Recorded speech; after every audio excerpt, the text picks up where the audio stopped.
Thanks for watching Naseer Javed channel. और चलते हैं सीधा मुद्दे पर। मुद्दे की बात यह है कि पाकिस्तान ने अपना वर्ल्ड कप का स्क्वाड अनाउंस नहीं किया, बल्कि ऑस्ट्रेलिया के लिए T20 सीरीज़ के लिए स्क्वाड अनाउंस कर दिया है। ये स्क्वाड मैंने आपके सामने रख दिया है। ये 3 T20 मैचेस जो पाकिस्तान जो है वो 29 जनवरी, फिर 31 जनवरी और फिर 1 फरवरी को लाहौर में खेलेगा ऑस्ट्रेलिया के खिलाफ। उसके लिए ये स्क्वाड अनाउंस किया गया है। ये 16 रुकनी स्क्वाड है। इस स्क्वाड में जो बड़ी बड़ी चीज़ें हैं वो मैं आपको बता देता हूँ। सबसे इम्पॉर्टेंट चीज़ ये है कि इस स्क्वाड में जो बिग बैश लीग के सबसे ज़्यादा विकेट टेकिंग बॉलर थे पाकिस्तानी, वो हारिस रऊफ़ थे, जिन्होंने 20 विकेटें बिग बैश में ली थी। उनको ड्रॉप कर दिया गया है, वो इस स्क्वाड का हिस्सा नहीं है। और उसमें जो सबसे बड़ा डिसीजन है वो माइक हैसन का है। वो नहीं चाहते थे कि हारिस रऊफ़ जो है वो वर्ल्ड कप के स्क्वाड में हों, लेकिन क्या वो रिजर्व्स में होंगे? मुझे लगता है कि रिजर्व्स में वो ज़रूर होंगे। दूसरी जो सबसे इम्पॉर्टेंट चीज़ है वो ये है कि ख्वाजा नाफे को इस स्क्वाड में कैरी किया गया है। जो परफॉर्मेंस ख्वाजा नाफे ने एक मैच में दी थी जो कि श्रीलंका के ख़िलाफ़ थी, उसमें उसकी बेस के ऊपर उनको कैरी किया गया है इस जो स्क्वाड में जो ऑस्ट्रेलिया के खिलाफ खेलेगा। तीसरी इंपॉर्टेंट चीज़ जो इसमें है वो है कि बाबर आजम, जो कि सीरीज़ में जो बिग बैश लीग थी उसमें परफॉर्मेंस नहीं दे पाए थे। जो पहले उन्होंने कम बैक किया है उसमें भी उनका स्ट्राइक रेट सिर्फ 114 का है। बिग बैश में 103 का उनका स्ट्राइक रेट था। उनको जो है वो रिटेन किया गया है, वो इस स्क्वाड का हिस्सा हैं। सो ही विल पार्टिसिपेट।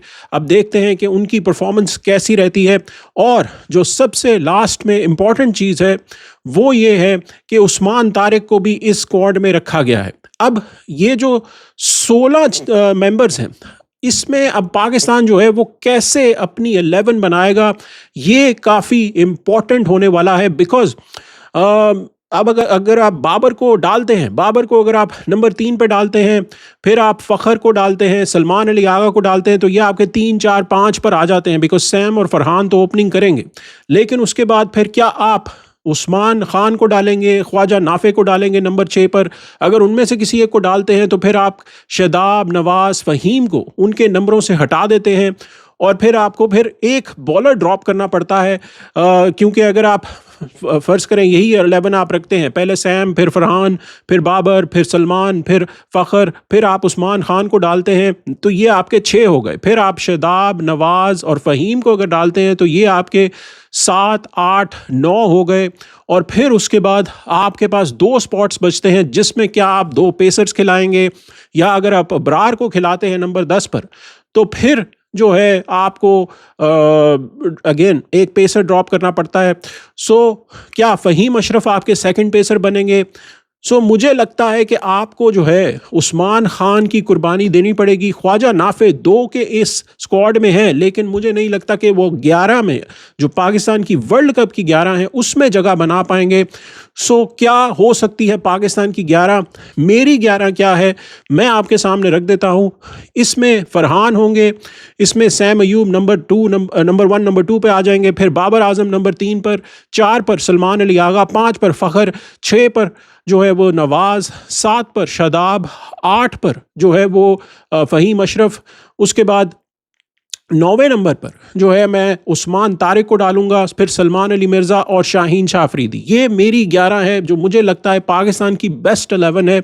इसमें मैंने अबरार को नहीं रखा, इसमें मैंने उस्मान खान को नहीं रखा, इसमें मैंने ख्वाजा नाफे को नहीं रखा, नसीम शाह को नहीं रखा।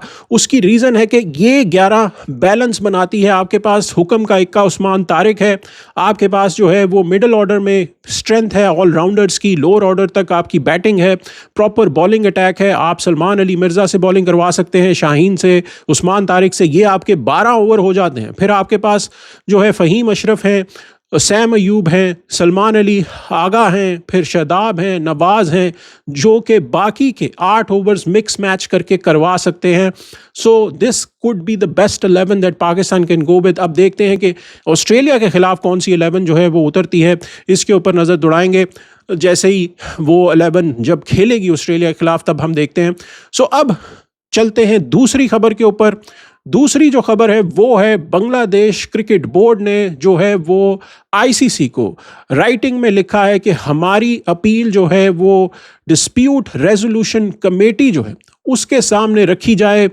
डिस्प्यूट रेजोल्यूशन कमेटी जो है वो एक आईसीसी की इंडिपेंडेंट रेजोल्यूशन कमेटी है जो आईसीसी ने एस्टैब्लिश की हुई है।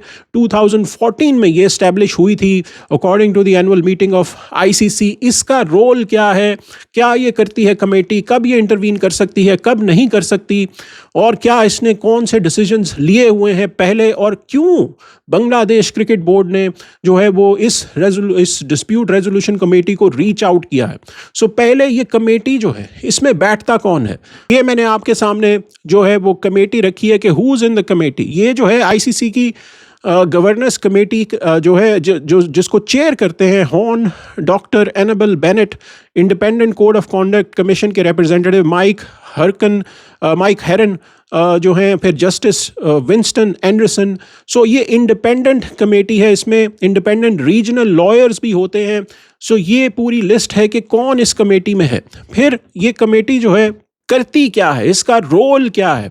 इसका रोल ये है कि ये मेंबर वर्सेस मेंबर डिस्प्यूट अगर हो जाए आईसीसी में, मेंबर वर्सेस आईसीसी डिस्प्यूट अगर हो जाए, मेंबर आईसीसी वर्सेस प्लेयर्स अगर डिस्प्यूट हो जाए, कोई मैच ऑफिशियल की डिस्प्यूट हो, या फिर कोई ऐसी डिस्प्यूट हो जो कि रूल्स एंड रेगुलेशंस पे आईसीसी की डिस्प्यूट हो, उसके ऊपर जो है वो इस कमेटी में आप मुद्दा उठा सकते हैं। सो ये कमेटी जो है ये इन चीज़ों के ऊपर बात सुन सकती है। कौन सी ऐसी चीज़ें हैं जिस पर यह कमेटी बात नहीं सुन सकती। अगर आईसीसी का कोई रूल है, कॉन्स्टिट्यूशन जो ऑलरेडी बाइंडिंग में आ चुका है, उसके ऊपर ये कमेटी जो है बात नहीं सुन सकती। ये काफ़ी क्रूशल पॉइंट है, बिकॉज यहाँ पर ये जो आईसीसी ने डिसीजन लिया है 14-2 से बांग्लादेश के खिलाफ, ये ऑलरेडी इस्टेब्लिश हो चुका है। So according to the rules अगर फॉलो किया जाए तो ये कमेटी बांग्लादेश क्रिकेट बोर्ड की सुनवाई नहीं कर सकती और इसको रिजेक्ट कर दिया जाएगा अगर बाय लॉ देखा जाए। अब होने को तो कुछ भी हो सकता है, but according to the law ये लिखा हुआ है। अब अगर बात सुन ली गई बांग्लादेश की तो कौन सुनेगा? सुनने के लिए जो है नॉर्मली इसमें 3 मेंबर्स होते हैं, समटाइम्स एक मेंबर भी आ जाता है जो कि कहता है कि आप दूसरी जो ऑपोजिशंस होती हैं जो सुनवाई करने के लिए आई हैं, उनको आप कहते हैं कि एक एक बंदा अपने पैनल से ले आइए आप रिप्रेजेंटेटिव, तो वो फिर आकर अपनी सुनवाई करते हैं और वहाँ पर फिर पूरी बात रखी जाती है, मुद्दा रखा जाता है कि क्या है, कैसे करना है, और फिर जो इसका डिसीजन है वो कैसा लगता है। अगर ये डिसीजन कोई कर दे तो डिसीजन इसका जो है वो फाइनल बाइंडिंग होती है और बड़ा छोटा सा रूम होता है अकॉर्डिंग टू द लॉज, जिसमें जो है वो कोर्ट ऑफ आर्बिट्रेशन में जा सकते हैं आप। नेक्स्ट स्टेप अगर आप लेना चाहें तो आप ले सकते हैं। और पैनल नॉर्मली जो है वो डिसीजन जो है वो राइटिंग में कई दफ़ा देता है, कई दफ़ा ऑरली भी देता है। और इसमें सबसे बड़ी एग्जांपल जो थी वो पीसीबी वर्सेस बीसीसीआई केस हुआ था 2018 में, जहां पर जो है वो डिस्प्यूट हुई थी बायलैटरल सीरीज़ के ऊपर, जब एक मेमोरेंडम जो है वो साइन किया गया था बीसीसीआई और पीसीबी के बीच में, लेकिन उसकी कोई लीगल बाउंडिंग नहीं थी, तो पीसीबी को उस केस में लेने के देने पड़ गए थे। हम गए थे डिस्प्यूट करने के लिए, लेकिन हमें ही जो है फाइन पड़ गया था और बीसीसीआई वो केस जीत गया था। सो अब चलते हैं कि क्यों ऐसा बांग्लादेश क्रिकेट बोर्ड करना चाह रहा है, why they are following this procedure, this path. इसकी रीज़न जो है वो मैंने आपको पहले से मैं बताता आ रहा हूँ और वो सिंपल है, और वो ये है कि यहाँ पर लीगल रास्ता जो है बांग्लादेश क्रिकेट बोर्ड लेगा। अगर यहाँ पर अपील जो है उसको मुस्तरद कर दिया जाता है, वो कहते हैं कि ये अपील नहीं हम सुन सकते, तो फिर Bangladesh again will go to court of arbitration. लेकिन अगर ये सुन लेते हैं तो तब भी ऑब्वियसली डिसीजन जो है वो आईसीसी का जो मेंटेन्ड है वही होगा। तो उस सिचुएशन में दोबारा से वही फॉलो करेगा बांग्लादेश के, वो कोर्ट ऑफ आर्बिट्रेशन में फिर भी जाएगा। अब ये क्यों कर रहा है बांग्लादेश? की रीज़न जो है वो सिंपल है, और वो ये है कि जितना आप डिले करेंगे, जितना आप इस चीज़ को चलाएंगे, जितना ये फाइनल डिसीजन डिले होगा, उतना ही वहाँ पर प्रॉब्लम होगी कि स्कॉटलैंड जो है वो क्या वाकई आके वर्ल्ड कप खेलेगा या नहीं, बिकॉज अब वर्ल्ड कप तो सर पे खड़ा हुआ है। सो इसमें अब आईसीसी को जो है वो फर्म स्टैंड लेना पड़ेगा कि क्या उन्होंने करना है, कैसे करना है। जो जे शाह हैं उन्होंने स्कॉटलैंड जो है, उस जो टीम है स्कॉटलैंड की, क्रिकेट बोर्ड है, उसको इन्फॉर्म करना है सैटरडे को कि आप रेडी हो जाएं वर्ल्ड कप के लिए। सो ये कल जो है वो हो सकता है, इवन दो कि हॉलीडे होगी, बट ये कल हो सकता है। ये मैं आपको अंदर की खबर बता रहा हूँ। सो लेट्स सी कि अब यहाँ पर क्या डिसीजन होता है। मुझे लगता है कि ये केस बांग्लादेश क्रिकेट बोर्ड खींचेगा, लंबा करेगा, ताकि जो लास्ट डेट है वो आ जाए करीब, और वहाँ पर फिर कोई रेजोल्यूशन क्विकली बोर्ड्स के बीच में अगर हो जाए दोबारा से। So we don't know, but let's see कि क्या होता है।